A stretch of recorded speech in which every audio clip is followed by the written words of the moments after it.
I have a 5-hour wait now, 5 hours to wait here. However, I am fairly comfortable.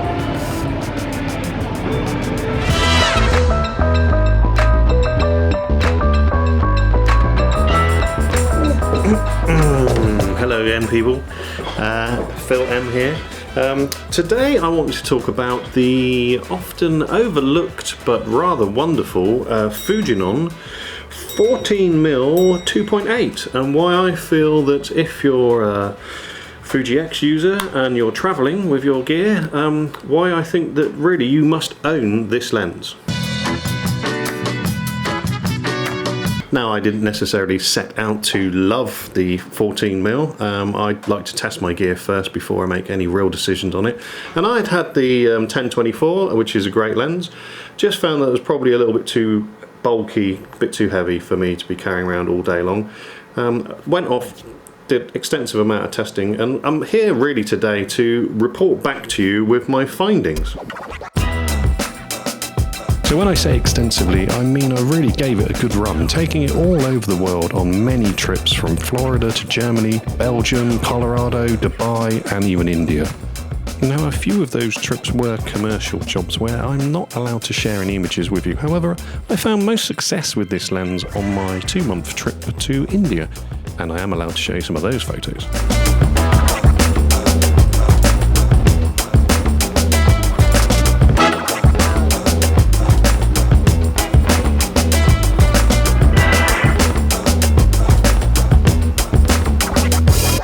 This lens is quite well made, really. It's all metal construction.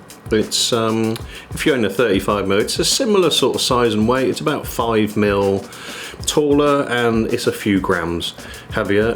What is really nice is it has this clutch mechanism for manual focus. So you can just put it into manual focus, and also, probably more importantly, it has hard stops.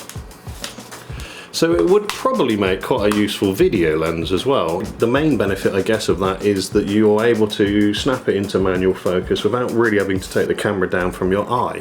This 14mm from Fuji can focus down to around 20 centimeters and gives you a viewing angle of about 89 degrees. This works out at being approximately a 21mm equivalent when we're talking full frame.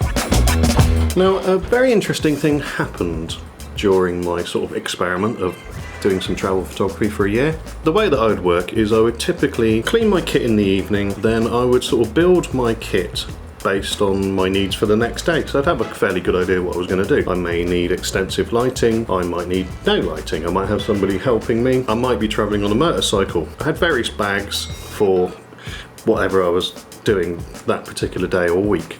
But fundamentally, at the core each day would basically always be the X Pro 2, happened to be my body of choice for that, and I would pop on the 35mm 1.4. Great lens, nice and sharp, I really like it. And quite a useful focal length, really. It was a good place to start. What I found quite quickly on, after certainly from the experience of like the day before and looking through the XF data on Lightroom, is that I would start my morning and go, right, body, 14mm, and that would be, I would walk out the door in the morning with the 14mm mounted as my sort of default go-to lens. And when that started to happen, it wasn't a sort of conscious decision, but once I noticed that was happening, it was like, oh, okay, right, so this lens definitely is a bit of a winner for me. It has won its place in my permanent setup for travel photography.